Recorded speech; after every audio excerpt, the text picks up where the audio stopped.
Hello, it's Imizpage. I am Imisalami, and you're welcome to another time where we get to share our thoughts, tell our stories, and talk about our experiences. It's all about sharing and learning.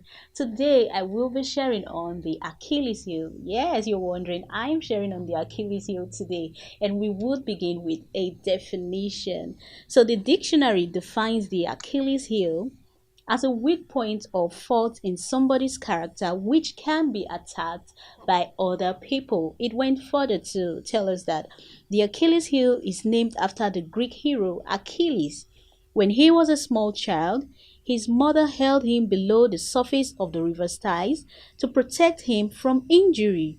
She held him by his heel, which therefore was not touched by the water.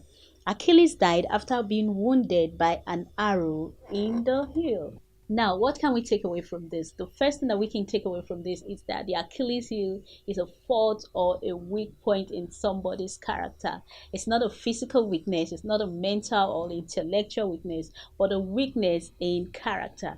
And the other thing that we can take away from this is that other persons might prey on this weak point and which would result in their consequences. So, in view of this, what do we do?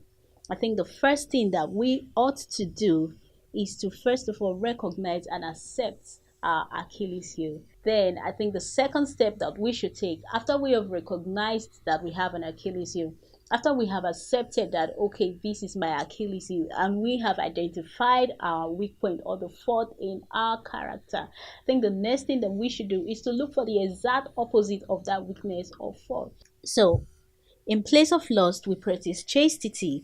Charity replaces greed. Abstinence, gluttony. Wrath, anger is replaced with temperance, patience. Diligence replaces sloth, and humility replaces pride. So we just try as much as possible to replace whatever fault we have with the exact opposite. No, it doesn't end here. It's a step at a time. It doesn't mean, okay, I've identified my Achilles heel.